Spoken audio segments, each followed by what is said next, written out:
Boa tarde, vamos começar a nossa quinta aula do curso de Física Numérica com Python.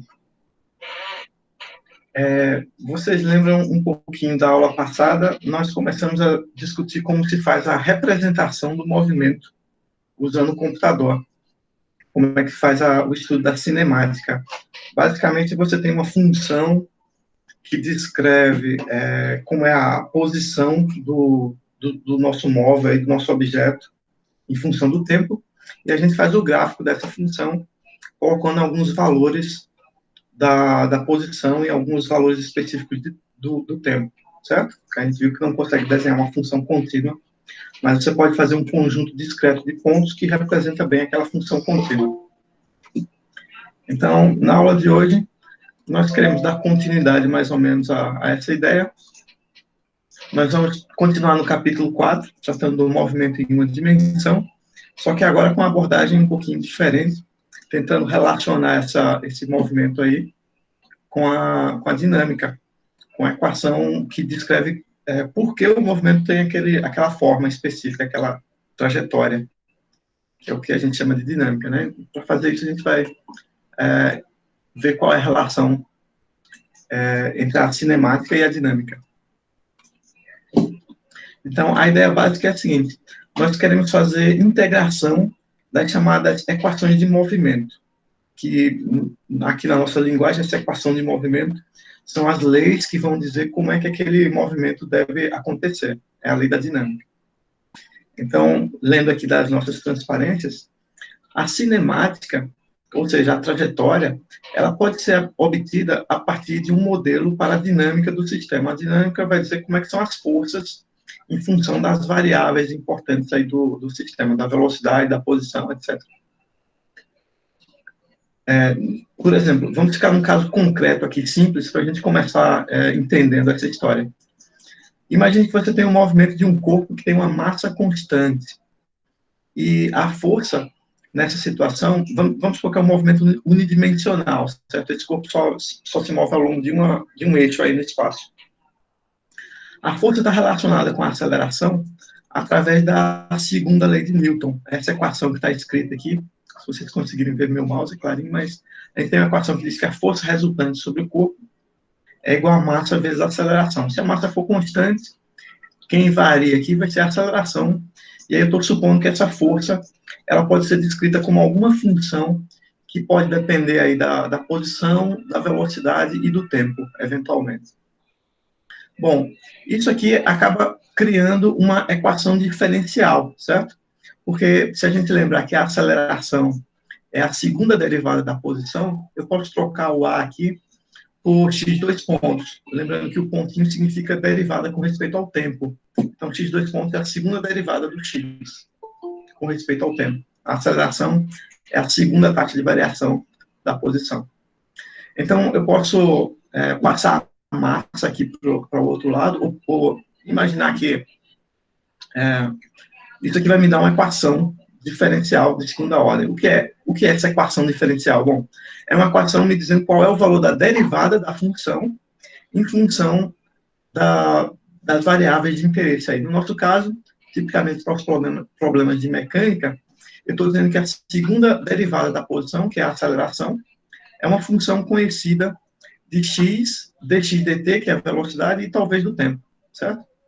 Ou seja, eu consigo descrever, eu vou fazer um modelo do meu sistema, do sistema que a gente quer resolver, que significa encontrar a trajetória, vai ser um modelo me dizendo quem são as derivadas. Por exemplo, a gente sabe que o x ponto é igual a v, e o v ponto, que é a velocidade, que é a aceleração, né, vai ser a força dividido pela massa. Então, se eu souber quem é essa equação para força aqui, a gente tem um conjunto de equações dizendo quem são as derivadas. E essas derivadas, a gente vai ver daqui a pouco, no próximo slide, eu posso usar o valor das derivadas para saber qual é a função que tem aquela derivada. É isso que significa você ter uma equação diferencial. A gente tem uma equação relacionando quem são as derivadas com as próprias variáveis. E aí a gente consegue, às vezes, resolver essa equação, e essa solução é o que a gente deseja. No final, a resposta que a gente vai obter vai ser uma função aí x de t, ou então um conjunto de pontos xi em função de ti, que vai representar a nossa solução para fazer o nosso diagrama de movimento. Tá bom? Por exemplo, vamos colocar num caso concreto agora. Pense no exemplo de queda livre que a gente viu na aula passada. Eu poderia ter encontrado quem é a solução para a função y de t, simplesmente dizendo que a aceleração é uma constante e que independe da posição.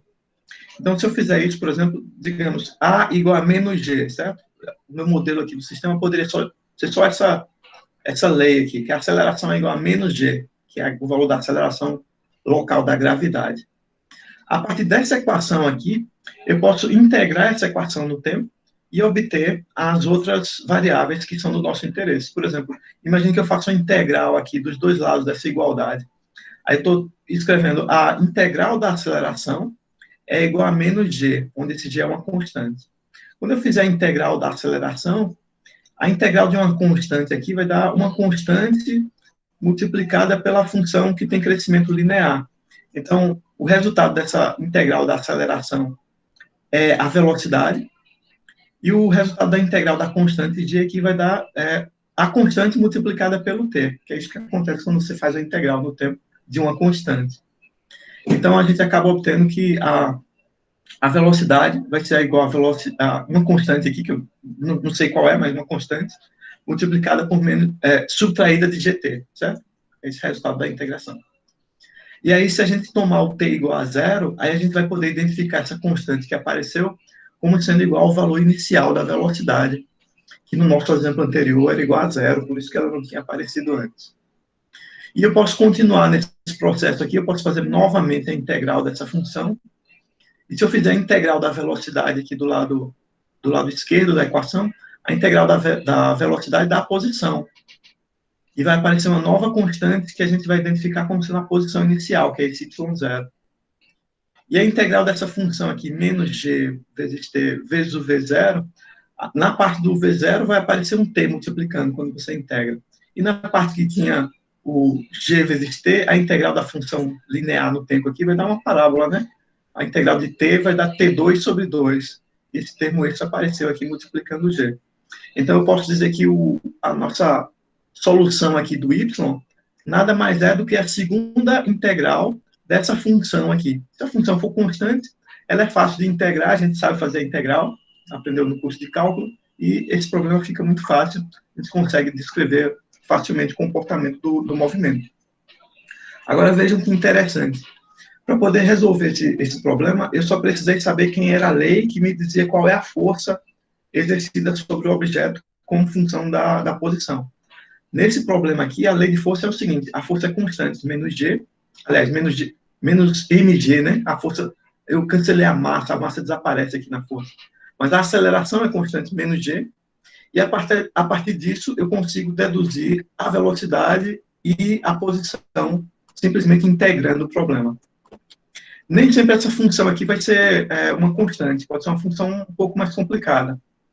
Um outro exemplo interessante e simples que a gente consegue resolver é trocar aqui, por exemplo, ao invés de ser constante, eu boto uma função linear com a coordenada x, por exemplo, ou y.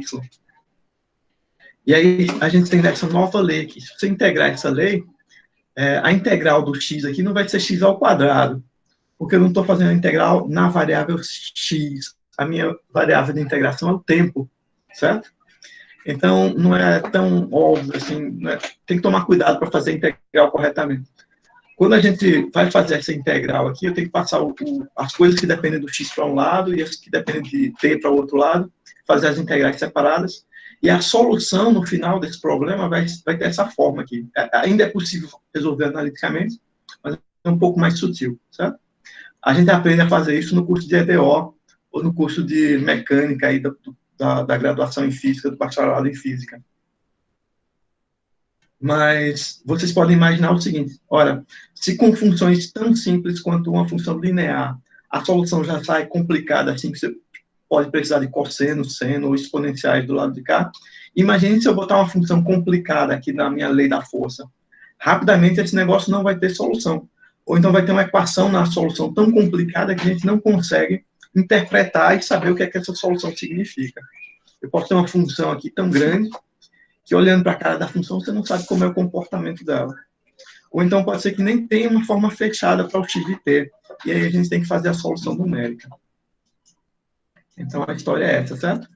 Então, nós vamos querer desenvolver um método que permita, dada uma certa lei de força aqui, que me diz quem é a aceleração, em função do x, talvez dependendo também de v e de t, eu gostaria de descrever, de calcular aí quem são as funções x de t e v de t, para essa lei, dada uma certa posição inicial e velocidade inicial, e de preferência sem que eu tenha que quebrar muito a cabeça com a parte analítica. Eu gostaria que o computador fizesse os cálculos para mim, sem que eu tenha que quebrar muito a cabeça com essa parte analítica, um método geral que vale para a maioria dos casos.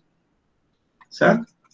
Bom, esse método existe, essa é uma área de estudo bastante geral, é o que a gente chama de integração numérica de equações diferenciais. Nesse caso aqui, são as equações diferenciais ordinárias que a gente está tratando, porque as nossas equações elas só dependem de uma variável dependente, que é o tempo. Se você tivesse mais de uma variável, aí seriam equações diferenciais parciais, por exemplo. Então, vamos lá, vamos em frente. Primeiro eu vou apresentar para vocês esse métodozinho, falar sobre generalizar um pouco essa história que a gente está conversando. As soluções dessas equações diferenciais ordinárias, elas podem ser muito complicadas, a não ser que você tenha a sorte aí que seu modelo resulte numa equação bem simples. Mas existem métodos que permitem obter soluções aproximadas, mesmo que a solução seja complicada. A solução analítica pode até nem existir e você consegue resolver numericamente. Um desses primeiros métodos aí para resolver de maneira numérica essa equação é dado por essa forma aqui, ó, que é o chamado método de Euler. Eu tenho que fazer o seguinte cálculo. Eu vou imaginar que eu quero encontrar uma trajetória x de t e eu tenho uma lei me dizendo quem são as velocidades como função da posição. Então, eu quero encontrar uma sequência de pontos xi, que deve ser aproximadamente igual ao x que eu quero encontrar avaliado no tempo ti. Esse tempo ti é uma discretização, porque a gente já viu que o computador não resolve os problemas do tempo contínuo. Eu tenho que particionar o tempo em vários intervalos. Então, eu quero encontrar quem é a minha sequência xi aqui, partindo de uma certa posição inicial. Quero saber quem são os xi, com o i variando de 0 até n. Esse xi vai ser a minha aproximação da trajetória x de t, que é uma função desconhecida, certo? Aí, essa forma aqui está dizendo o seguinte, uma maneira de gerar essa sequência xi é o seguinte, você vai produzir o x de índice mais 1, simplesmente pegando o x de índice i, que é como se fosse o x no tempo anterior, e você vai somar o x que você tinha com uma variaçãozinha aqui, que é ΔT vezes f de xi, onde esse f de xi é a velocidade que foi dada como função da posição. Então, essa equação aqui vai permitir que a gente calcule, por exemplo, quem é o x1 a partir do x0. Depois eu vou usar o x1 aqui para calcular quem é o x2. E assim, recursivamente, eu posso fazer isso de maneira iterada, e no final, depois de n passos, eu vou ter toda a minha trajetória construída a partir da posição inicial. A gente vai somar essas variações e o final vai ser o xi total que eu queria, que com sorte aí, com um bom planejamento, ele vai estar próximo da solução verdadeira. Vai representar corretamente a solução verdadeira, certo? Agora, de onde é que veio esse método? Como é que eu sei que isso aqui realmente reproduz a nossa solução aí do problema? Bom, eu posso explicar essa fórmula aqui, essa equação, da seguinte maneira. Eu posso pegar a definição da derivada, por exemplo, x ponto é dx dt, que aqui eu chamei de f de x, a nossa equação é x ponto igual a f de x, e é isso que eu tenho para resolver o meu problema, além da posição inicial e talvez da velocidade inicial. Se eu tomar... Bom, essa definição aqui é uma variação do x dividido por uma variação do t, no limite que o ΔT foi para infinito. Foi para zero, aliás. ΔT foi para zero. Então, antes de tomar o limite, eu vou fazer uma variação finita aqui. Eu vou fazer o ΔX sobre ΔT com delta grande, certo? Grande aqui, na verdade, é pequeno, mas é diferente de zero. Vou fazer uma variação finita, não nula. Então, essa variação finita, ela deve ser aproximadamente igual a f de x. Aí, se eu pegar essa fórmula aqui, passar o ΔT para o outro lado, isso vai me dar a variação do ΔX, vai ser igual a velocidade vezes o delta de t. É como se eu estivesse dizendo que a variação da posição é igual à velocidade vezes o intervalo de tempo em que aquela variação aconteceu. E a variação da posição nada mais é do que o x de t mais delta t menos x de t. E aí eu estou dizendo que essa variação aqui é igual a delta t vezes o f de x, que é a velocidade. Então, essa fórmula aqui, ela pode ser transformada imediatamente nessa, se você lembrar que em cada instante, no instante x, no instante t mais delta t, corresponde ao ti aqui, com o i somado de uma unidade com respeito ao i que corresponde ao tempo t. Então, isso aqui é como se fosse um delta i de uma unidade, porque cada t corresponde a um ti, que é igual a t mais i vezes delta t, certo? Como a gente tinha estudado antes na nossa descrição da cinemática. Então, aqui eu tenho uma equação relacionando dois passos sucessivos na nossa série temporal aí do x de t, tá bom? E aí, ele está me dizendo que a diferença entre os dois passos sucessivos é o delta t vezes o f de x. Se eu passar o x inicial aqui para o outro lado, aí a gente chega exatamente na fórmula aqui do método de Euler. E é essa forma que a gente pode utilizar para resolver os nossos problemas. Certo? Vocês entenderam essa explicação? Ficou alguma dúvida? Tranquilo? Posso ir em frente?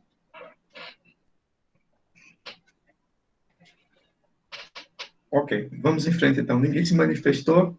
Significa que ou vocês estão entendendo tudo, ou então estão dormindo. Tudo bem, vamos em frente. Vamos implementar essa história aqui num exemplo, tá bom? Antes eu tinha uma explicação, antes de fazer um exemplo, tem uma explicação gráfica aqui de por que esse método funciona. Algumas pessoas preferem lidar com a equação, tem gente que entende melhor com um gráfico, né? Tem percepção melhor visual. Então, eu construí um gráficozinho assim à mão, desenhando, para explicar mais ou menos, dar uma noção aí de como é que esse negócio funciona. Digamos que eu tenho uma certa função f de x que me diz quem é a velocidade do x, quem é a velocidade que é a derivada do x em função do tempo, certo? Então, imagine que eu tenho um problema que é o seguinte, eu começo na posição x0 no tempo t0, aqui, nesse ponto. Aí eu tenho uma função que me diz, nesse ponto, qual é a velocidade instantânea do movimento. A velocidade instantânea significa a inclinação dessa curva preta que está aqui, que é a solução verdadeira x de t que eu estou procurando. Mas imagine que eu não conheço essa solução verdadeira x de t. Eu não sei quem é essa curva preta. Eu só sei a inclinação dela em cada ponto, se eu tiver um x daquele ponto para poder calcular essa inclinação. Ora, no x0, eu conheço essa inclinação porque eu tenho x0, eu posso jogar na minha função f de x. Essa inclinação vai dar essa reta tangente aqui, que são esses pontinhos, essa curvazinha vermelha aqui, tracejada, certo? Aí o meu método é o seguinte, eu vou supor que o movimento tem aproximadamente velocidade constante, nesse intervalo de tempo aqui, que vai do T0 até o T1. Então, se eu usar essa aproximação da velocidade constante, no tempo T1, a posição do corpo vai bater nesse ponto preto aqui, que é o ponto x1, no tempo T1. Aí aqui, quando eu estiver nesse ponto x1, eu vou usar de novo a minha fórmula para o f de x, que vai me dizer a velocidade. Aí aqui eu vou ter uma outra inclinação diferente, que vai ser função do x1. Digamos que deu essa curva verde aqui, mais grossa, tracejada. Então, eu posso, de novo, usar a aproximação de dizer que a velocidade é constante, próxima desse ponto. Essa curva corresponde à reta tangente nessa altura aqui, na altura x1, da solução verdadeira. Certo? Aí, isso vai produzir o ponto x2 lá em cima. E aí eu vou fazendo esse método iterativamente, e vou ter um conjunto de pontos aqui, que não vai bater exatamente em cima da minha curva, mas vai ser próximo dela. Se tudo der certo, principalmente se o ΔT for pequeno o suficiente, aí esses pontos vão ser próximos da solução verdadeira. É isso aí. É assim que a gente implementa o método de Euler. Agora, vamos colocar isso no computador, certo? Pegar um exemplo e tentar aplicar esse método. O livro tem um exemplo aqui, que é o seguinte, ele tem dados experimentais para uma montanha-russa de um parque de diversões chamado The Rocket, o foguete, certo? Em que o engenheiro aí que construiu colocou um acelerômetro dentro do carro da montanha-russa e mediu o valor da aceleração em função do tempo. E o autor do livro disponibilizou esses dados para a gente. Tem um arquivo que a gente pode baixar no site dele, chamado therocket.dat. Esse arquivo contém duas colunas, o tempo em segundos e a aceleração em metros por segundo ao quadrado. A forma do arquivo é assim, ó. Aqui está o tempo, o intervalo de variação de 1 milissegundo, certo? Daqui para cá foi, aliás, 0,1, né? Aqui é 10 a menos 1, 0,1 segundo de intervalo. E aqui tem valores de aceleração que ele mediu. É um carrinho de montanha-russa que está acelerando aí para você se divertir quando está viajando no carrinho.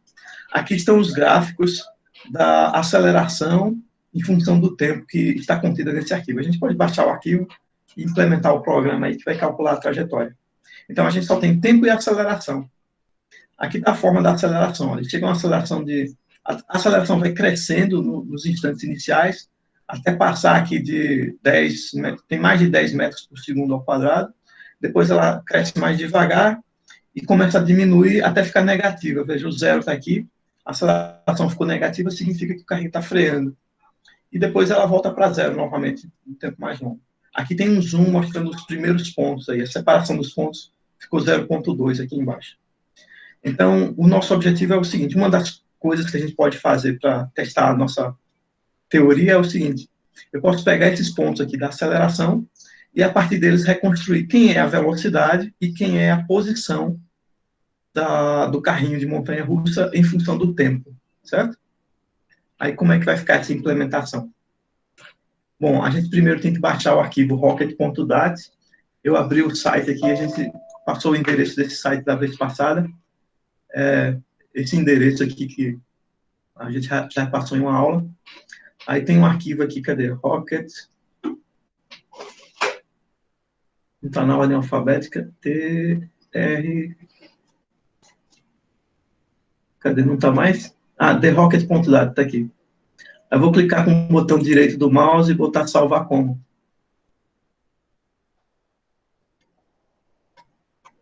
Aí, pronto. Ele está pedindo aqui para salvar o ficheiro therocket.dat. Eu vou botar na pasta de vocês aqui. Ups. Programas de dados. Pronto. Então, eu estou com o arquivo therocket.dat salvo aqui no meu computador. Agora, a gente pode abrir o Python, o Spider, e escrever esse programa aqui, ó. Primeiro, eu vou pegar TIA e vou ler o arquivo usando o comando load.txt. Aqui é o nome do arquivo. Esse nome está errado, vocês perceberam, faltou o D no começo, né, o artigo, therocket.dat. Tem que corrigir isso aqui. Depois a gente vai botar use calls. Aí vai dizer que usa as colunas 0 e 1. Na verdade, isso não é necessário, ele vai ler tudo, se você não indicar. Mas precisa botar esse unpack igual a true para ele fazer a transposição dos dados, a transposição da matriz que contém os dados e salvar as colunas aqui nas variáveis T e A. Depois disso, eu vou calcular quem é o dt que foi utilizado. Dt é igual a t de 1 menos t de 0. Vou calcular o número de pontos que contém esses vetores, é o comprimento de t aqui. E vou gerar dois vetores vazios, que estão preenchidos com 0, mas tem tamanho n. O x e o v. Aí eu vou começar aqui guardando x de 0 igual a 0, que é o valor da posição inicial, não tinha como eu adivinhar isso, porque ela não foi especificada, e da velocidade inicial, também não tem como eu saber, porque ele só me diz a posição e a aceleração, aliás, o tempo e a aceleração. E aí pronto. Feito isso, vamos implementar essa construção aí de escrever quem é a velocidade e quem é a posição, usando essa definição aí do método de Euler. A velocidade V de índice I vai ser igual a V de índice I menos 1 mais A de índice menos 1 vezes dt. E a posição é a mesma coisa, né? É só trocar o V aqui por X e o A por V, porque a aceleração é a derivada da velocidade e a velocidade é a derivada da posição. Então, isso aqui é a implementação do método de Euler, se você já tiver o conhecimento aqui de quem são as suas as suas taxas de variação, as derivadas. Nesse caso, A é a derivada da velocidade e V é a derivada da posição. Certo? Aqui tem um probleminha, deixa eu ver. Não, tudo bem, tá certo. Atenção para os índices aqui. Esse range que ele utilizou, ele não começa no zero. Ele é o range de 1 até n. Então, ele vai de 1 até n menos 1. Portanto, o número de cálculos que eu vou fazer aqui nesse laço é uma unidade a menos do que o tamanho do vetor. Ele tem que ser uma unidade a menos porque o zero já foi determinado. O zero é zero, você tem que saber o valor inicial antes. Quando a gente faz isso, você tem que tomar cuidado para não usar o índice, um índice aqui dentro do laço, que não corresponde a um dos valores de I para o qual você quer fazer essa conta. Por exemplo, aqui eu estou usando o I desse lado e I menos 1 desse lado. Então, eu não posso colocar I igual a zero. Porque se eu botasse I igual a zero, ia ficar aqui 0 menos 1. Vai ser o V índice menos 1. Não pode, certo? O laço tem que começar com I igual a 1 para que essa subtração aqui faça sentido. Se você botar menos 1, se você botar um índice inválido, pode ser que ele dê uma mensagem de erro e o programa não rode. Ou pior ainda, pode ser que ele rode e você está fazendo um cálculo com um número errado, que vai dar uma solução que pode não fazer sentido. Talvez até dê certo, mas é arriscado, certo? É melhor fazer certo do que fazer errado. Tá bom? Ok. Pronto. Se a gente escrever esse programa e executar com aqueles dados que foram cedidos, eu não fiz o teste aqui no meu computador, mas vocês podem fazer em casa. Ele está dizendo que vai dar isso aqui. Ó. Essas são as 3 curvas que a gente vai produzir. Eu posso fazer o plot depois para desenhar esses gráficos. Esse aqui é o gráfico da aceleração, que foi medida experimentalmente. A aceleração vem subindo aqui até 15, mais ou menos. Depois fica mais ou menos constante, subindo levemente. Depois ele desacelera rapidamente. Aí tem uma aceleração negativa, significa que o carrinho está freando nessa região, e depois a aceleração volta na direção do zero, até atingir a aceleração zero no final do movimento, em 15 segundos.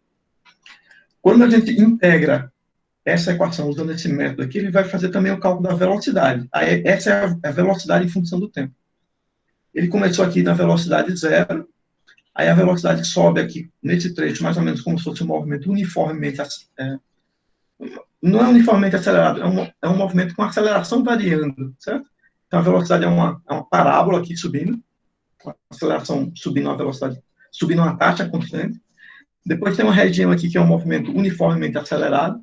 A velocidade chega a atingir quase 60 metros por segundo aqui, que é uma velocidade muito grande.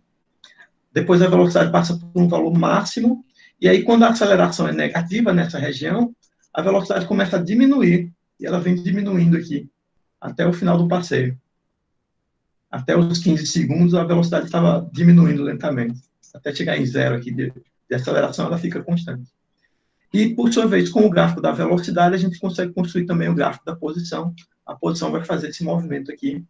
Então, no final, ela atingiu mais de 400 metros em 15 segundos. Foi uma velocidade muito grande. Aí significa que esse passeio deve ser emocionante para quem gosta de adrenalina, né? Eu tenho medo dessas coisas. Eu não vou, não. Isso. Eu não mencionei aqui, mas a gente pode usar subplots para colocar mais de um gráfico na mesma figura. Fica interessante também. Tem no livro, no final do capítulo 2, ele descreve algumas técnicas para deixar o gráfico mais bonito.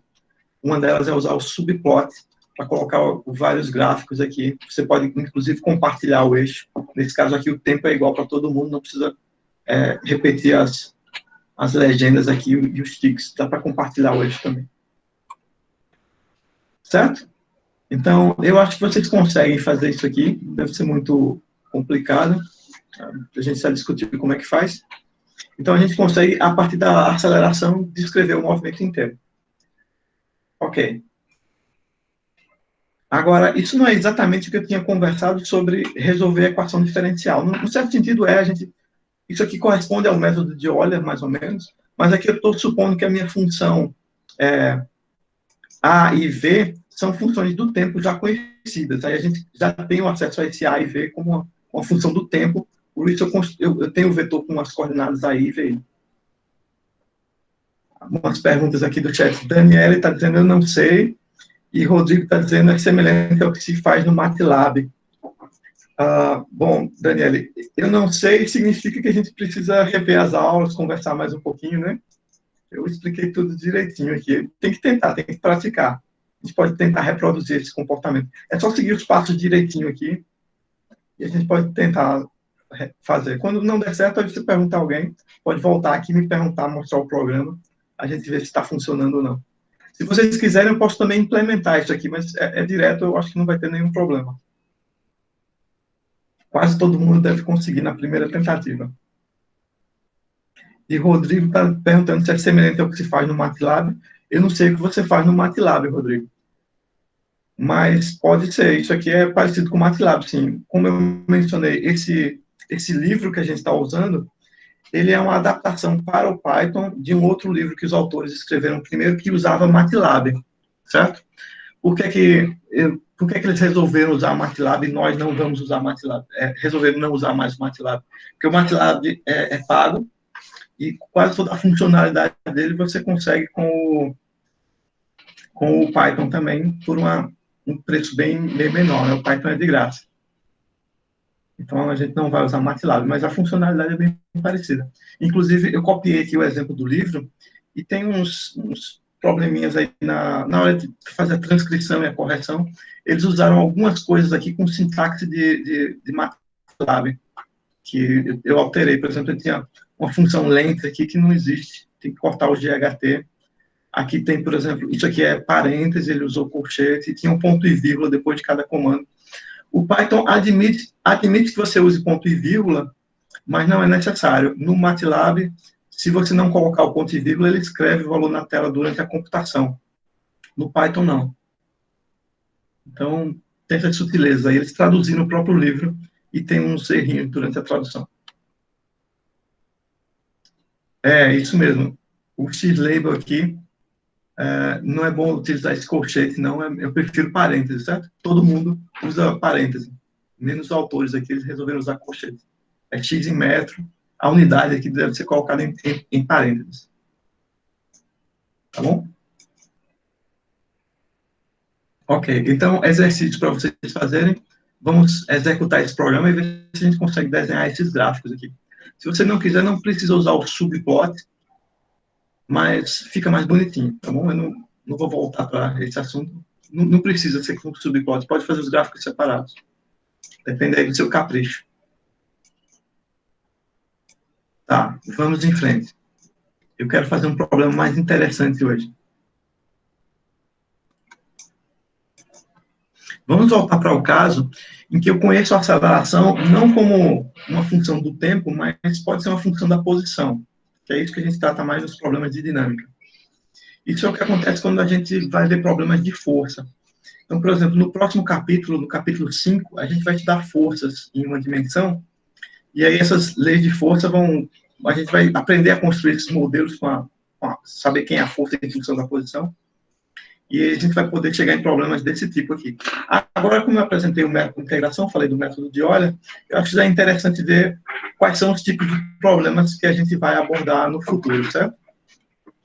Então, tipicamente é o caso em que você tem um T2x dt2, que é a aceleração, e a sua aceleração é conhecida como uma função da posição, uma função que pode depender, né, da posição, da velocidade dx dt e do tempo.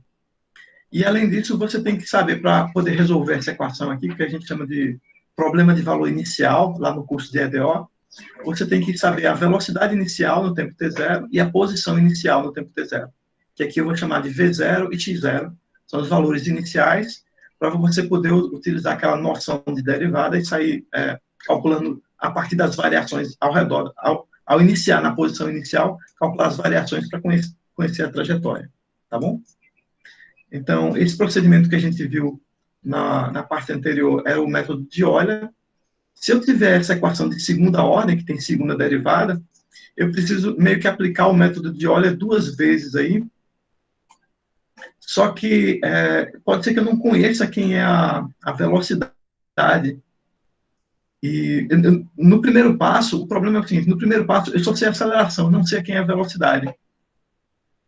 Então, quando eu vou calcular a velocidade, eu posso usar essa parte aqui, que me dá a velocidade, como se fosse no método de Euler. Isso aqui é igualzinho ao método de Euler, certo? Que a gente acabou de ver. O V de índice mais 1 é igual a VI mais dt vezes A, x de I, A, que é uma função que depende do estado do sistema, x, v e t. Tá bom? Agora, quando eu vou calcular a posição, aqui eu não sabia o valor da velocidade. Eu sabia o valor da velocidade, mas se eu fizer o método de Euler direto, isso vai dar menos preciso do que se eu utilizar essa velocidade que eu acabei de calcular em cima. Então, isso é uma espécie de aperfeiçoamento do método de Euler, que se chama método de Euler-Kromer, ou então de leapfrog, com nomes em inglês, que é aquela brincadeira de criança que uma criança abaixa e a outra pula por cima dela, certo?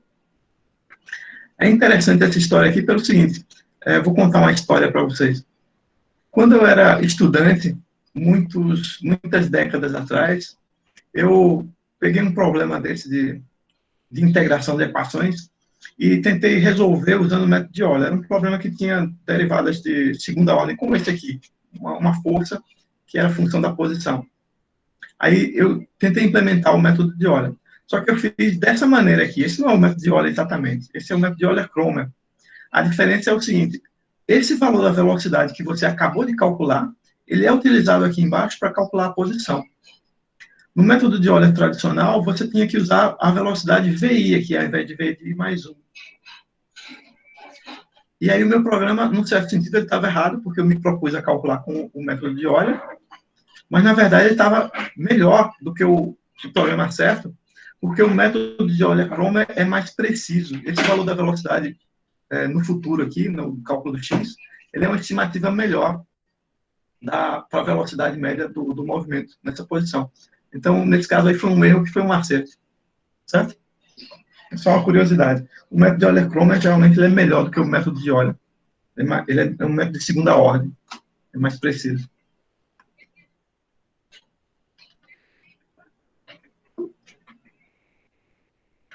Ok.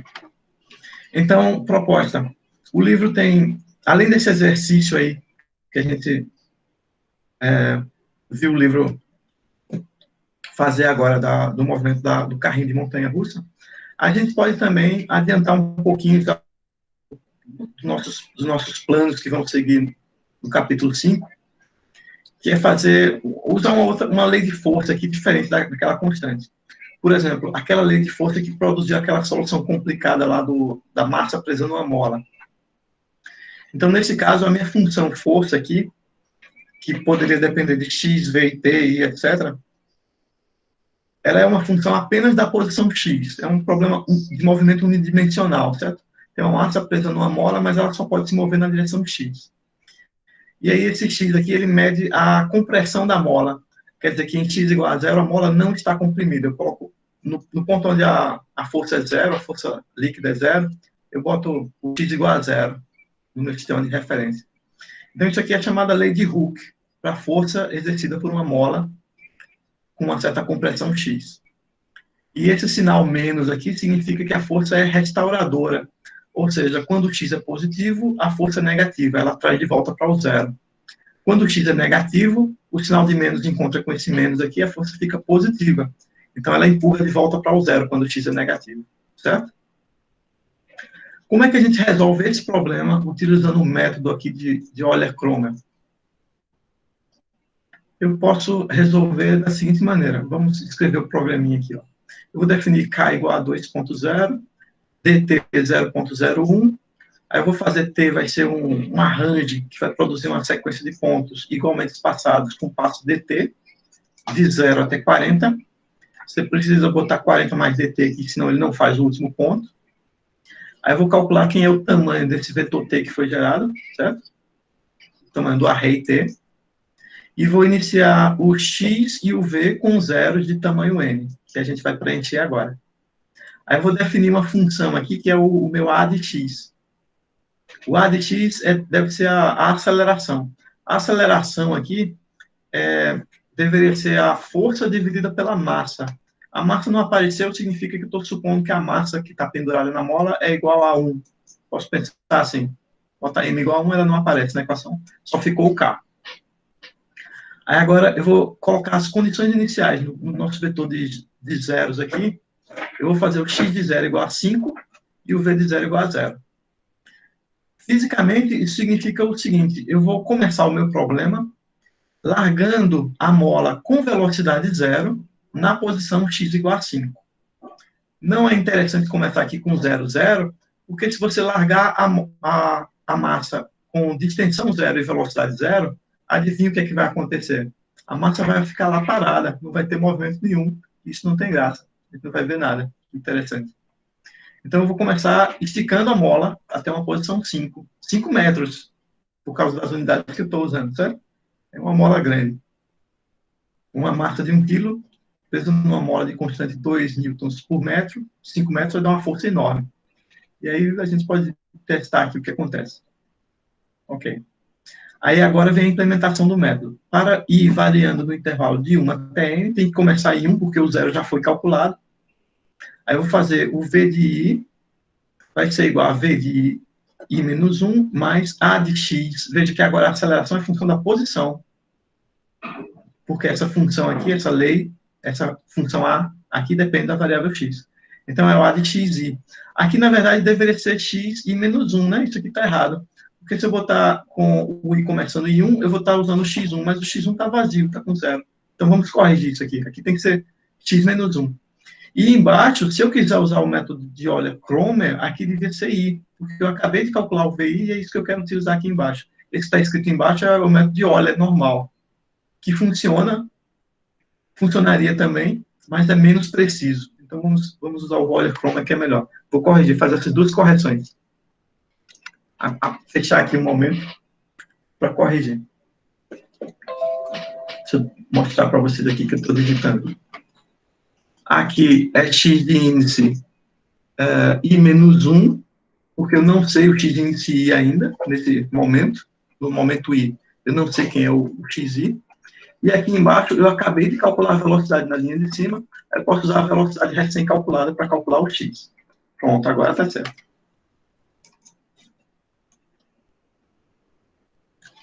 Beleza? Vocês conseguiram entender essa parte aqui? Não é muito complicado, não. Eu estou andando um pouquinho rápido, estou meio adiantando aqui o assunto, mas a gente pode conversar com isso com mais detalhe, com mais calma, tá bom? Ok. Aí, agora é o seguinte, a gente precisa testar esse programa aí, ver o que é que ele produz e ver como é que a gente vai visualizar a resposta do futuro. O ideal seria desenhar os gráficos da posição, velocidade e aceleração. A gente pode passar a mexer no Spider agora, tá bom? Então, vou fazer uma pausa aqui. Vamos digitar as coisinhas no Spider aqui, um momento. Opções. Vocês podem escolher agora se a gente vai tratar desse problema do massa-mola ou daquele problema do carrinho de montanha-russa, e tem mais um outro exemplo no livro também, que ele põe um exemplo de queda livre com a força de arrasto do ar, o atrito da atmosfera. Podemos escolher qual desses problemas vocês preferem.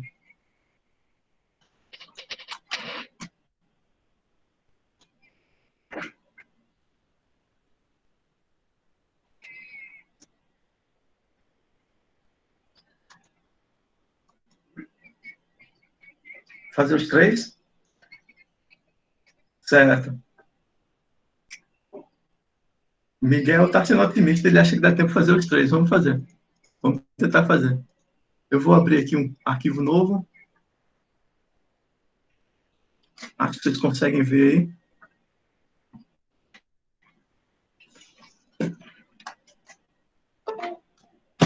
Peraí, deixa eu instalar o meu teclado aqui, que eu tirei o teclado. Eu pensei que ia fazer um desenho hoje, mas não precisei.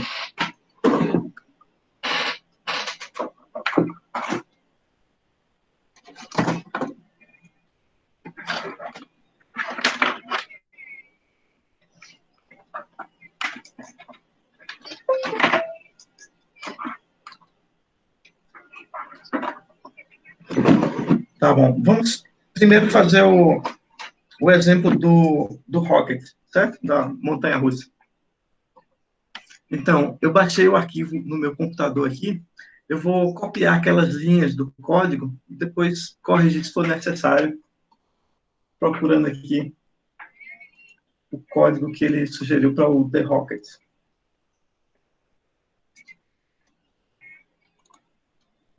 Vou colar aqui. Primeira coisa, tem que lembrar de importar o PyLab. From PyLab, importa asterisco, certo? Para a gente poder usar os arrays. Agora tem o load.txt, isso aqui eu não precisa para pular a linha. E aqui é parênteses, eu acho, senão não vai dar certo. Eu não sei se botar colchete funciona. Aí deu uma mensagem de erro aqui, tem uma coisa errada. Caractere inválido. Ah, eu acho que é essa aspa aqui.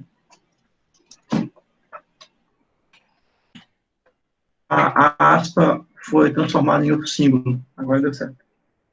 Quando eu copiei o texto. Pronto. E agora deu outro erro aqui. Sintaxe inválida, faltou 2 pontos aqui. Depois do for tem que ter 2 pontos. Pronto, deu tudo certo. Agora eu vou salvar esse arquivo aqui. File, save as. Vamos ver. Vou salvar na pasta onde está o arquivo, senão ele não vai achar o arquivo de dados. É aqui, programas de dados. Vou chamar esse de The Rocket.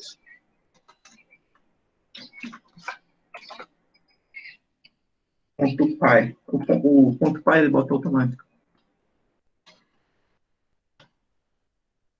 Ups, peraí, tá? Enganchou aqui. The Rocket.py. Pronto. Aí ele já deve estar completo, só faltou o plot do final. Então vamos botar aqui plot. Ups. Tem um espaço extra também.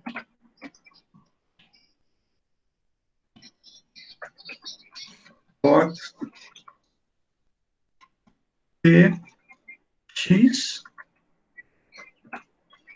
Eu vou fazer um subplot também. É assim. É subplot.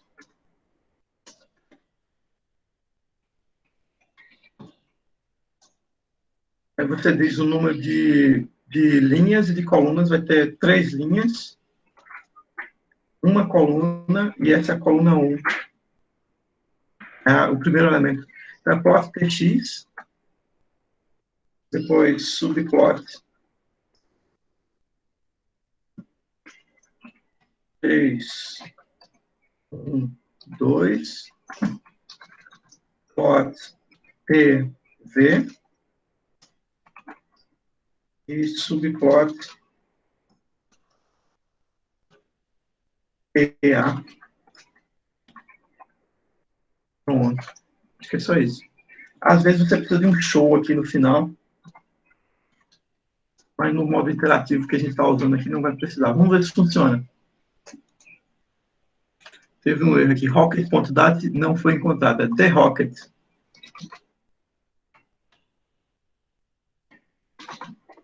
O nome do arquivo que a gente achou no site. Pronto, agora ele leu.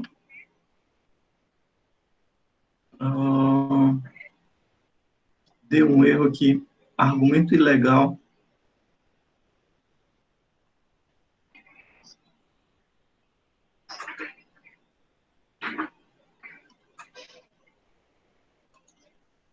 Eu acho que essa função não é de subplot, é add subplot.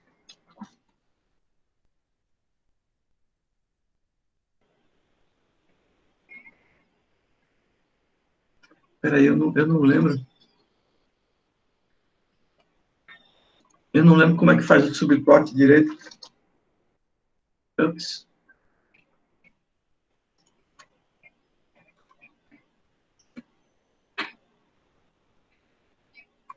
Deixa eu pedir um help aqui.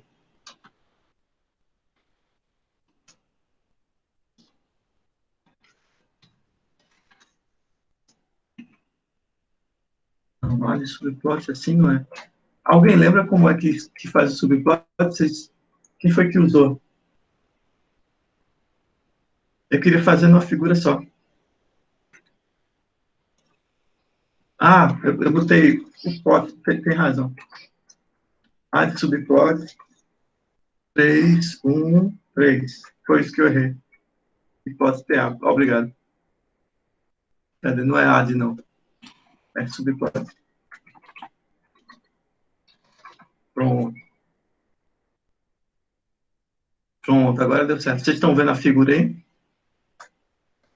Tá parecida com o livro, né? Tá parecida com a do livro.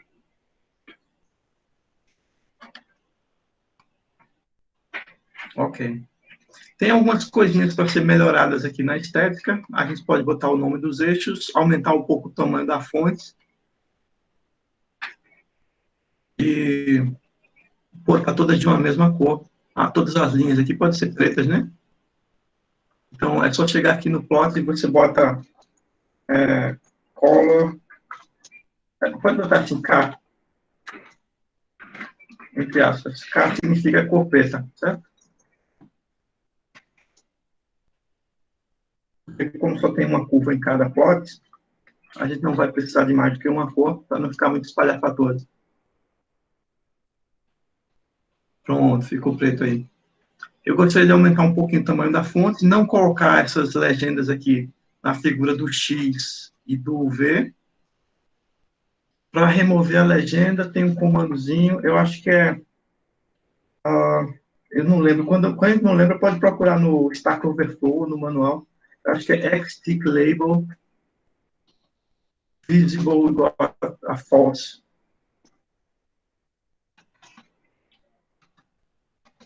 Alguma coisa assim. Eu lembro de ter visto alguma coisa assim.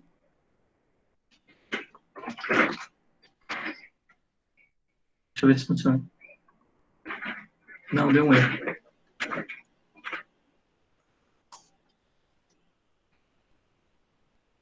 Como é que faz para não mostrar a legenda da figura? O truque que vocês já deviam ter aprendido é o seguinte: quando você não sabe de alguma coisa, pergunta ao Google. Pode botar em português. Como não mostrar o tick label no Python?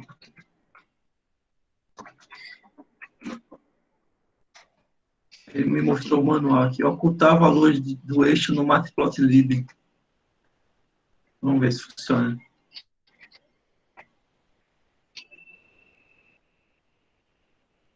Ele pode usar plot axis off, ou então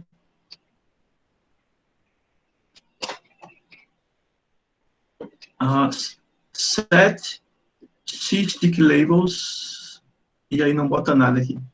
Set stick labels vazio. Não era isso que eu queria, não. Achei. Set visible false, é isso. Copiar essa linha.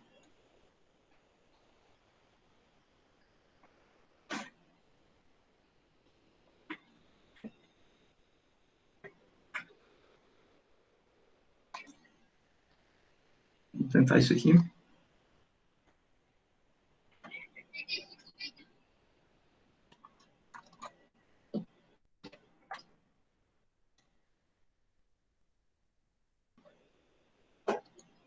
Bom, ficou meio complicado, mas eu entendi a solução dele.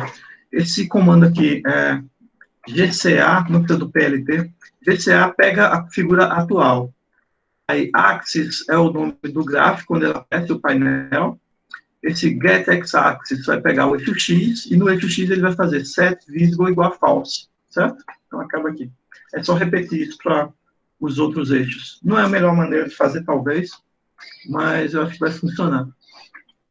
Em cada subplot, se você não quer que os números do eixo apareçam, a gente pode rodar esse comando aqui. E falta dar o X-label e X-label, né? X-label. Ah, esse aqui não tem. Só o último da seleção. X-label.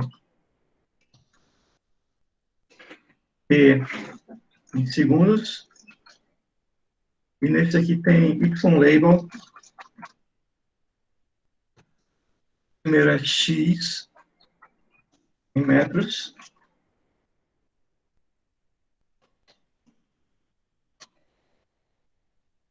E esse aqui é V em metros por segundo. E o último é aceleração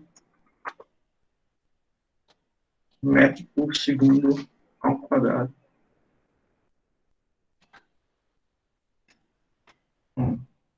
Talvez ele não aceite esse quadrado aqui. Quadrado você pode fazer os comandos com sintaxe de LaTeX aqui dentro usando cifrão, mas se você, no meu computador, se apertar Alt 2, ele bota o quadradozinho assim. Vamos ver se funciona. Pronto, deu certo. É mais ou menos isso que eu queria. Mas eu queria a marcação ainda aparecendo aqui nesses eixos, mas tá bom, tá razoável. Podia também reduzir o espaçamento aqui, para não deixar esse espaço em branco de um gráfico para outro, mas tudo bem. Aí depende do seu capricho, né? Como a gente está com pressa, vamos embora. Pode chamar também o grid, né, Miguel? Fica melhor de ler os valores. Tem que chamar o grid para cada figura, se eu não estou enganado. Vou tentar aqui, grid só na primeira.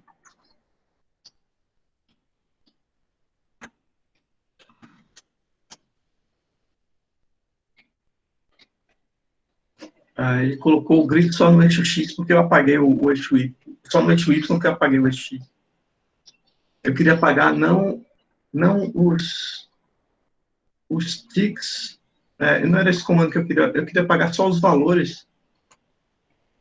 É tick labels, eu acho. Deixa eu tentar aqui uma coisa. Eu acho que é set tick labels.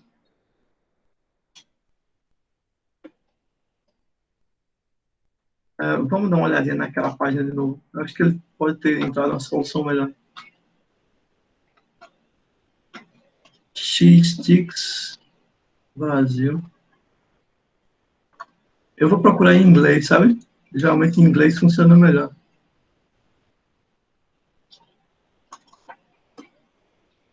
Invisible tick label. Mascot label.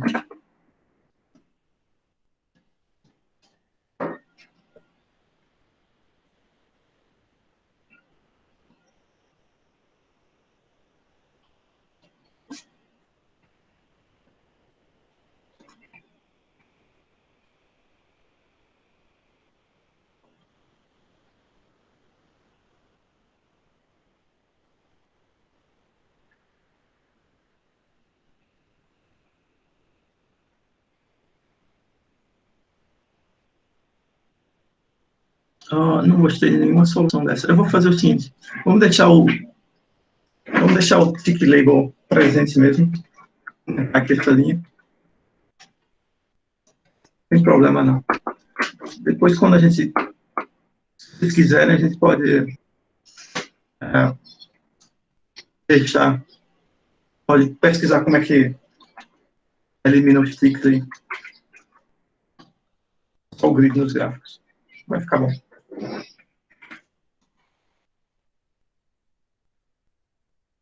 Pronto. Não fez no primeiro.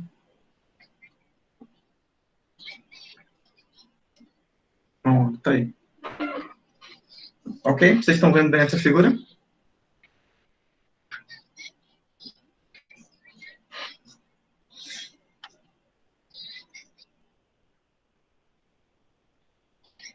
Bom, esse foi o primeiro exemplo. Infelizmente, acabou o tempo da aula. Se vocês quiserem, eu posso ficar mais um pouquinho para a gente fazer os outros dois.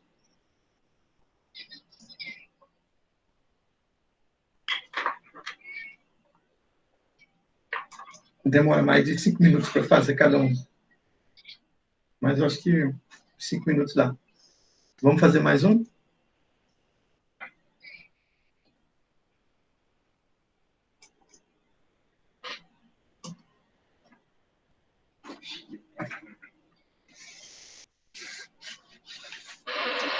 Eu vou abrir aqui o programa fallentennisball.py, que está no meu computador. Esse a gente fez na aula passada, não foi? Faz o gráfico da posição em função do tempo, né? Vocês lembram desse aqui? Acho que a gente chegou a fazer esse na aula passada. Fizemos ou não? Ou eu fiz sozinho e não mostrei para vocês? Eu não lembro. Olha o que ele está fazendo aqui, ó. T e X são do arquivo fallentennisball.d. A gente fez o gráfico da posição aí e o que calculamos, fizemos o gráfico da posição em função do tempo e também da velocidade em função do tempo e da aceleração, usando essa formulazinha para derivada numérica. Vocês lembram disso? Na aula passada. Vou rodar aqui para ver o que esse programa faz. Ele gerou aqui 3 gráficos, certo?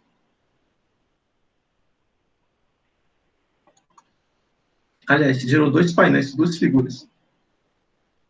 Essa primeira figura, figura 1, ela tem a trajetória, eu chamei aqui de X, na verdade é o Y, o livro chama de Y, que é a altura de uma bolinha de tênis que foi largada. Isso aqui é medido experimentalmente, o X. E aqui nessa primeira parte tem um zoom.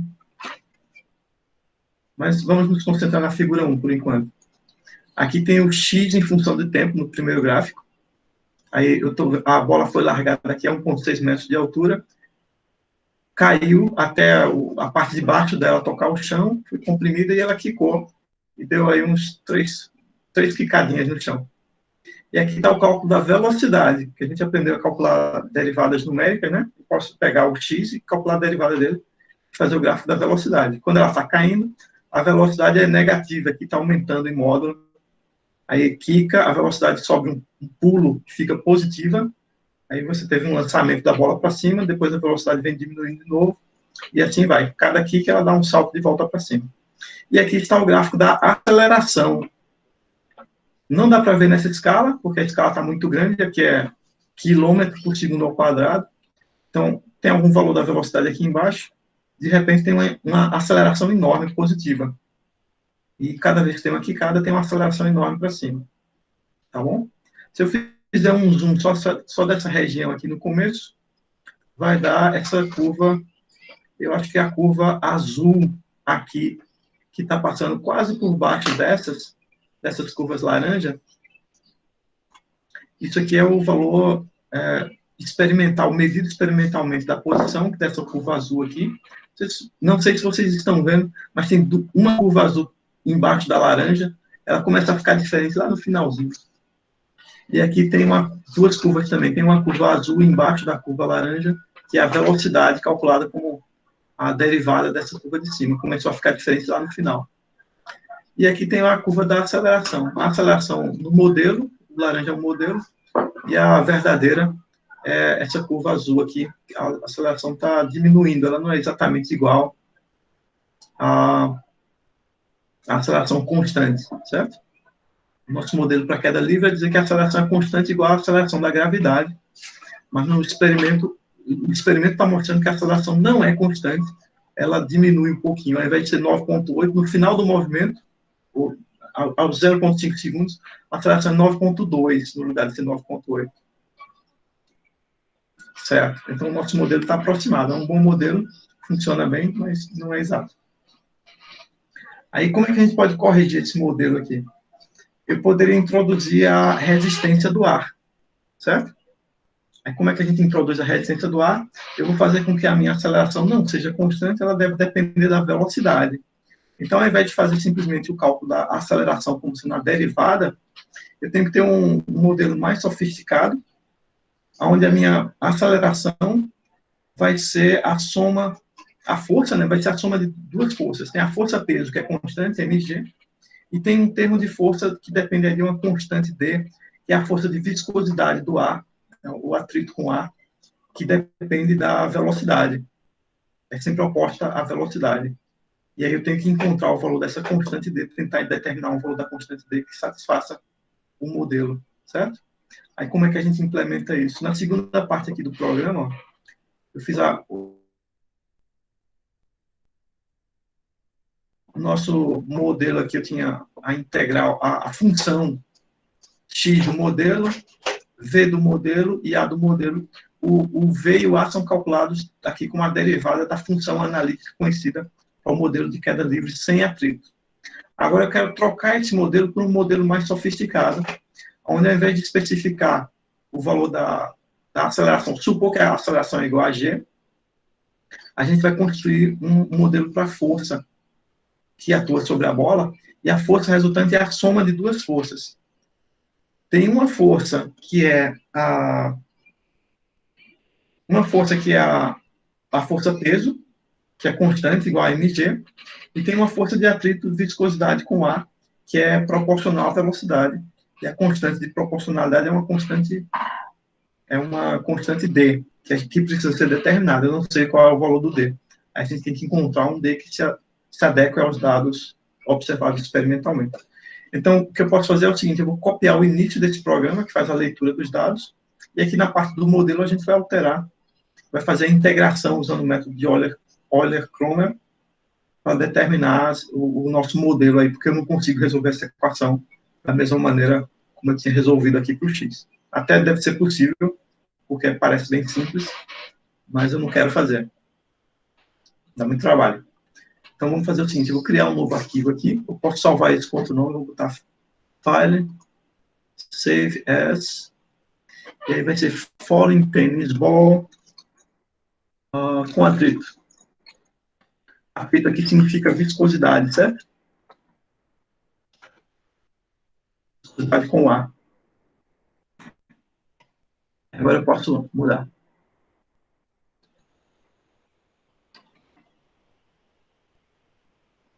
Pronto, então a primeira parte fica igual. Aqui são os gráficos experimentais. Quando chega aqui no modelo, vamos modificar o nosso modelo. Eu preciso de duas constantes, G, e vamos colocar aqui D. Eu não sei qual é o valor do D. Seria bom se a gente tivesse alguma estimativa, vou supor que é um número pequeno. Vamos começar com 0,1 e tentar ajustar aí o D para ver o que deveria ser. Aí, o X, o V e o A do modelo, não sei o que, são exatamente, eu preciso de uma função para força, ou para aceleração. Vamos fazer assim, def A de... Vou botar A que depende de X e V, tá? A força que depende da posição e da velocidade, vai retornar aqui alguma coisa que, na verdade, não depende da posição. A força de atrito não depende da posição. Eu vou colocar a força resultante, tá bom? A força resultante, a aceleração é menos G, que é a força-peso, é a aceleração que vem da força-peso, P sobre M, e a força de viscosidade é D sobre M. Como eu não sei a massa da bola, eu vou dizer que a massa da bola, eu vou dizer que a massa da bola é 1 e o meu D já contém a massa. Aí vai ser mais D vezes V. Essa é a força de atrito. Na verdade é menos, tá bom? A força de atrito é sempre oposta à velocidade. Se a velocidade for positiva, a força de atrito vai ser para baixo. Se a velocidade for negativa, a força de atrito vai ser para cima. Atrito é viscosidade com A. Pronto, só isso. Esse é o modelo. Agora nós temos que integrar esse modelo, usando o método de Euler. Primeiro eu preciso especificar o número de pontos que a gente vai usar. Cadê? Eu acho que eu defini esse X model. Eu preciso escolher aqui o número de pontos. Eu lembro que o número era 2.500 pontos no começo. Vamos fazer 2.500. Vou chamar N model igual a 2.500 pontos. Eu vou fazer X do modelo vai ser igual a 0. Zeros de tamanho N.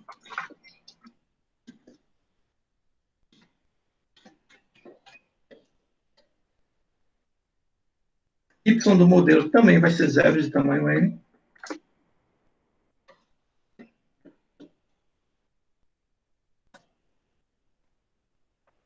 E o A do modelo Bom, o A eu consigo tirar direto dessa forma, se eu souber o X e o V, mas eu posso querer guardar o histórico da aceleração para comparar com a aceleração experimental. Então, vou calcular o A também novamente. Guardar os valores do A que foram calculados, certo? Ok. Aqui eu estou definindo as constantes, aqui eu estou definindo a aceleração, que é o nosso modelo de força, na verdade, o modelo da força, só que estou fazendo massa igual a 1 e força igual a aceleração. Aqui é o número de pontos que eu vou usar no cálculo. Eu vou criar um P-model aqui. Na verdade, 2.500 pontos é o número total, eu vou fazer só 560.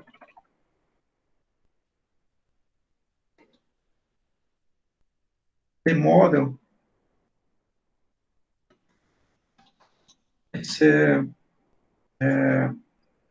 pode ser um link space.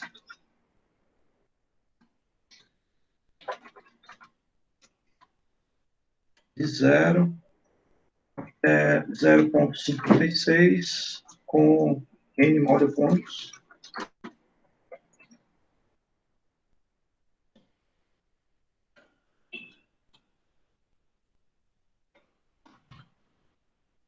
Pode ser que eu tenha errado de uma unidade aqui. Eu acho que tem que ser 561.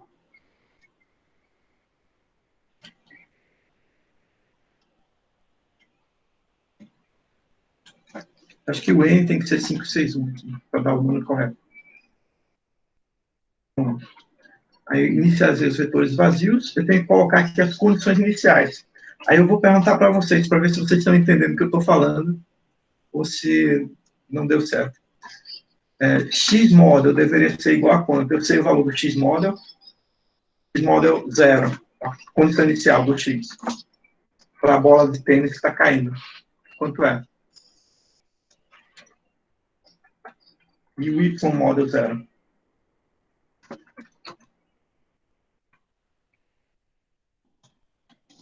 Y model 0 é a velocidade inicial. Eu chamei de Y, não. É V model. V model 0. A velocidade inicial é 0, certo? A bolinha foi largada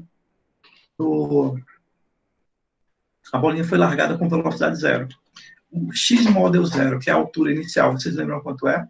Na queda da bolinha de tênis?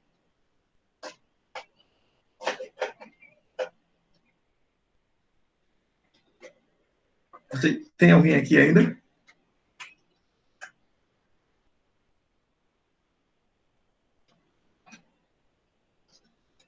Alô, pessoal. Eu estou sozinho? Vocês estão me ouvindo? Sim, sim, eu acho que era 5. 5? Não. Dá para ver no gráfico. Aqui, ó. É o X inicial aqui, ó, 1.5.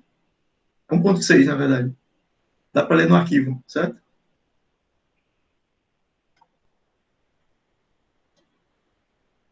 X inicial é 1.6. A aceleração eu não preciso calcular, porque eu tenho a função que me dá a aceleração. Então, é isso aí. Pronto. Agora vamos implementar o laço forte para calcular o modelo. O método de Euler-Cromer, certo? Eu vou escrever aqui. Método de Euler-Cromer. For e in range 1 até n. Tem que lembrar de começar no 1, não pode começar no 0. Aí eu vou fazer, primeiro, calcular a velocidade. E com a velocidade eu vou melhorar o meu cálculo do x. A velocidade I vai ser igual à velocidade I menos 1 mais o dt já tinha sido calculado antes, eu vou usar igual, vezes a função que dá aceleração, certo? A aceleração é a de x. A de x índice I menos 1. Vai começar no 0. E depois, isso aqui para a posição x, x model, x model de índice I, né? É igual a x model I menos 1, pt vezes a velocidade do x, que é v.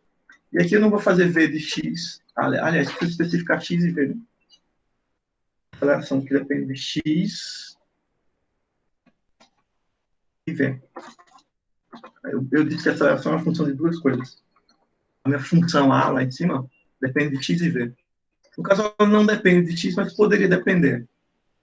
Então, eu vou ter que dizer as duas coisas para essa função ser compatível com a de cima. Então, eu estou passando aqui os valores de x e v. X menos 1, v.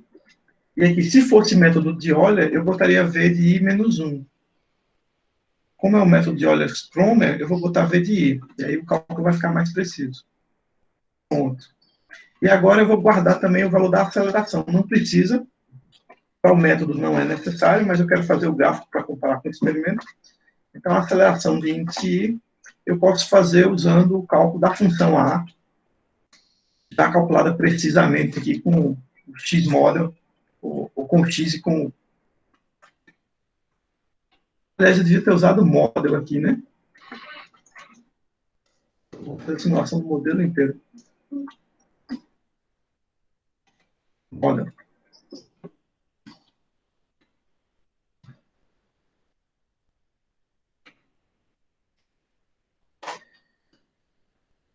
Aceleração do x-model i. E v-model i. Pronto. Feito isso, ao sair desse laço aqui, meu problema tem o cálculo aí do x, do v e do a. Pronto, então não preciso dessas outras linhas. A constante 0,56 é o tempo final. No nosso modelo, nesse modelo que eu construí, eu só estou calculando até o tempo 0,56 aqui no final, antes da bola quicar no chão. Porque senão eu teria que levar em conta esse fenômeno aqui da quicada, certo? Aqui no tempo 0,56 foi quando a bola bateu no chão. Eu poderia colocar isso no modelo também. Aí eu tenho que imaginar uma função que produza isso aqui, ó, uma aceleração positiva, que representa a bola interagindo com o chão aí, recebendo uma pancada do chão para ser lançada para cima novamente. Como é que se faz isso? É só modificar a sua função A aqui de x. Cadê a função? Para colocar o chão aqui. Aí, isso fica como exercício para vocês fazerem, não é complicado, né? Você tem que comparar se o raio da bola é maior ou menor do que a distância, do que a distância zero, que é onde fica o chão.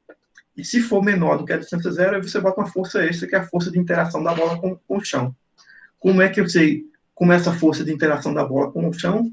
Uma boa ideia é você usar a força elástica.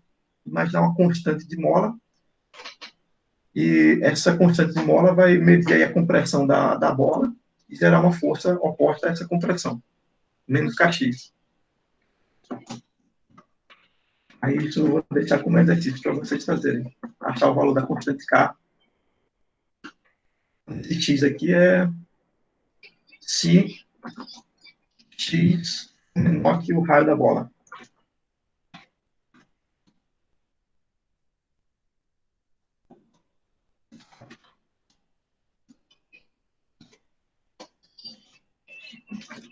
Aí você tem que somar mais isso.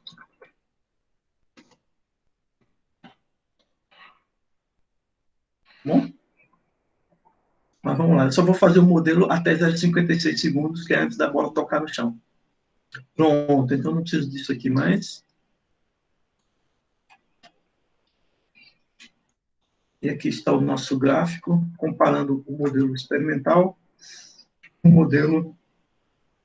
Aliás, comparando o modelo com os dados experimentais. Pronto. Salvar. Fechar os outros gráficos aqui para não misturar.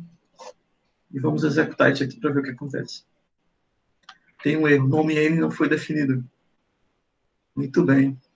N, eu acho que esse N aqui... eu usei N aqui e N model ali em cima. Eu posso chamar todo mundo de N.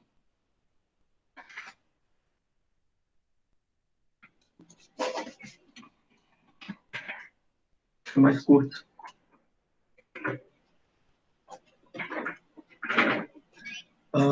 Agora tem outro erro. Um objeto não chamável. Aonde foi isso?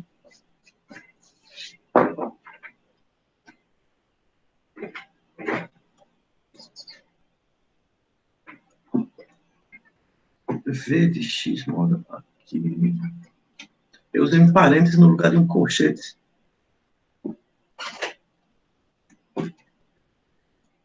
Estou procurando onde foi. Aqui, ó, V. Eu botei V como uma função de X-model, mas aqui não é. É o V, é a velocidade naquele tempo, certo? Não é uma função. É o próprio valor da velocidade naquele tempo. V-model, não tem esse parênteses. A velocidade que a gente calculou na linha de cima. Então, mais um erro. Agora foram os gráficos. O programa rodou, mas quando chegou aqui nos gráficos, teve um ponto com... Um dos vetores tem um ponto a mais do que o verdadeiro. É porque isso aqui estava cortando pedaços do anterior, então a gente pode tirar isso aqui. Da parte do modelo, T-model, X-model fica.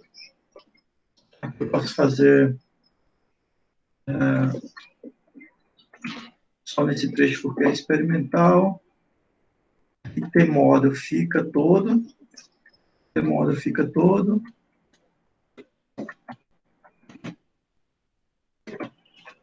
Porque quando a gente faz a derivada numérica, ele diminui um ponto no tamanho, né? Mas não diminui mais porque não é derivada numérica, é integração. Ainda tem um errado. Bom, tem um erro aqui que eu cometi, é o seguinte, já existia uma variável chamada A antes, e aqui eu estou misturando a variável, com a função. Isso é perigoso, eu estou redefinindo quem é a função, quem é a letra A. Então, eu tenho que mudar aqui. Eu vou chamar de força, para não misturar, certo? Vou chamar esse A aqui de F.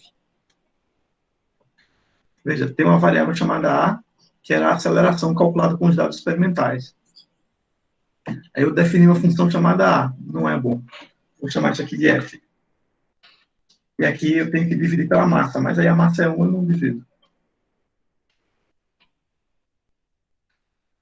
Uma coisa que isso muda é que aqui vai ser F no lugar de A. Só isso. E aqui também. Pronto. Vamos tentar de novo. Ainda tem um erro. O T e o X...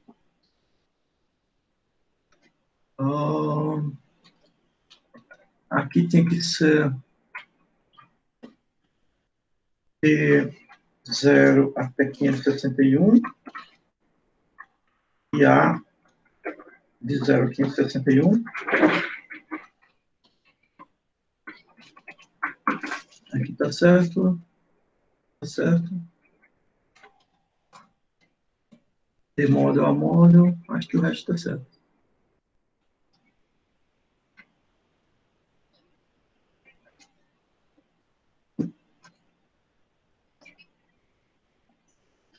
Tem colchete duplo.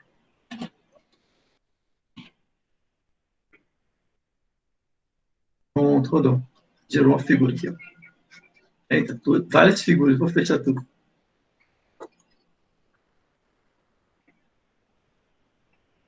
Pronto, duas figuras. Figura 1 é o gráfico original, com os dados experimentais. Figura 2 está aqui o novo gráfico com a posição experimental e o nosso modelozinho com o D. Agora, me parece que a diferença entre a simulação e o experimento, o modelo e o experimento, está muito pequeno, não consigo nem ver a diferença aqui. Ó. Apareceu lá no finalzinho. E aqui na aceleração também melhorou bastante. Só tem um ponto errado, a aceleração inicial não era 0. Porque começa com G, né? A aceleração inicial, eu posso calcular. Eu vou calcular aqui, só para a figura ficar certa. A model 0. Posso calcular como sendo F de X model 0 e V model 0.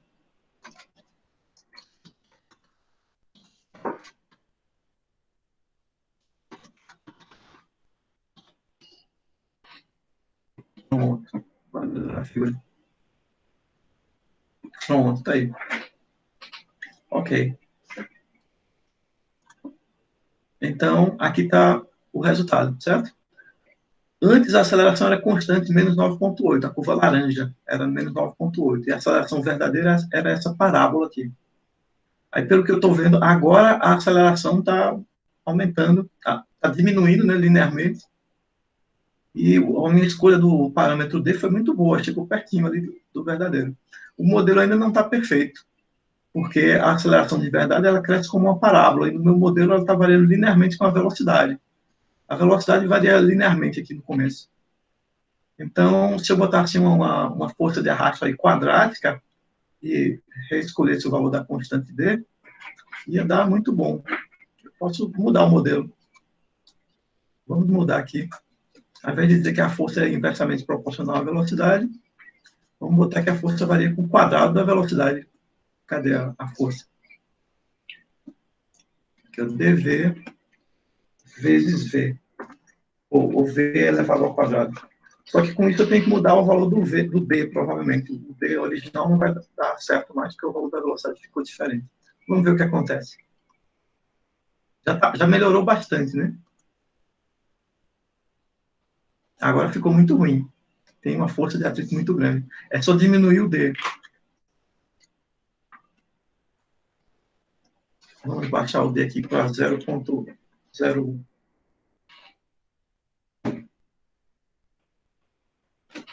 O que é que vocês acham?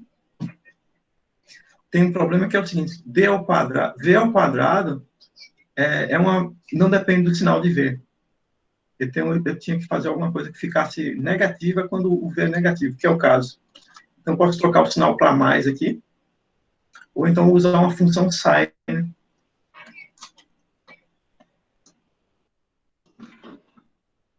Sin de V vai me dar o sinal da velocidade. Sin de V.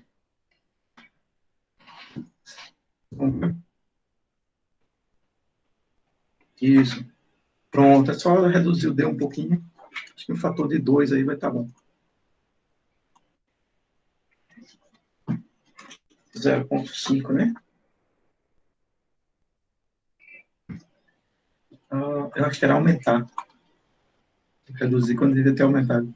0,02. Isso, muito bom. Pronto. O que esse gráfico aqui está mostrando para a gente é o seguinte.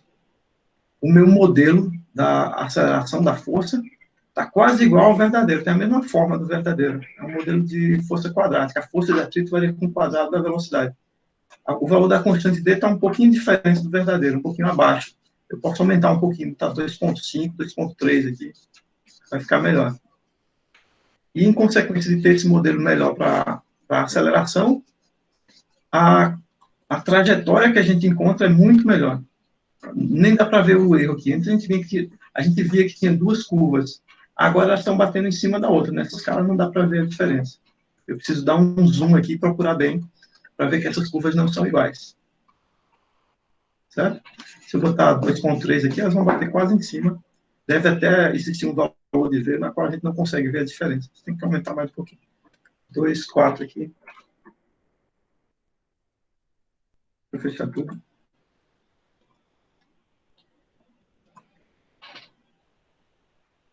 Pronto. Cara. Pronto, bateu quase em cima. É um pouquinho maior do que 2,4, 2,45. Mas o modelo ficou muito bom agora.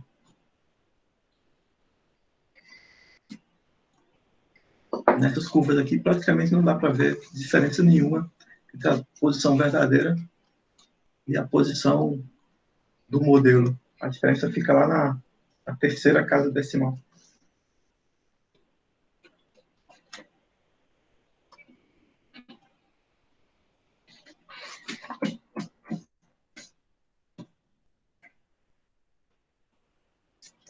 Dos 5 passou um pouquinho, mas está ótimo. Parei por aqui. Beleza? Pronto. Então, só para encerrar as nossas transparências aqui, fechar, mostrar para vocês a conclusão. Implementamos o método de Euler e o método de Euler-Kromer. Eu ia fazer a simulação do sistema massa-mola, mas já está tarde. Eu vou deixar como exercício aí, só trocar força por kx, ou então, ao invés de fazer o massa-mola, melhor ainda, a gente vai fazer a simulação da quicada da bola do chão, tá? Fica mais interessante. E é isso aí. Terminamos a aula de hoje. Com meia hora de atraso, mas foi bom.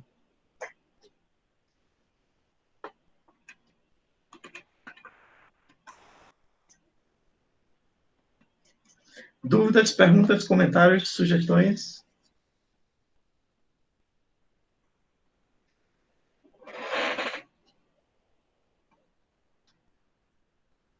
Pronto, então tá ótimo.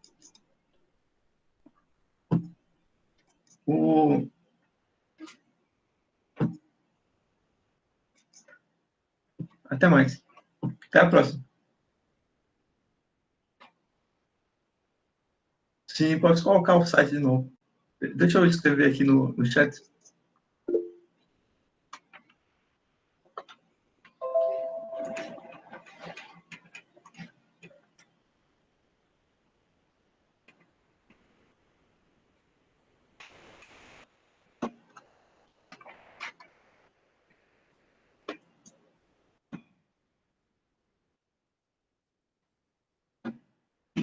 Aqui o site, ó, só clicar aí.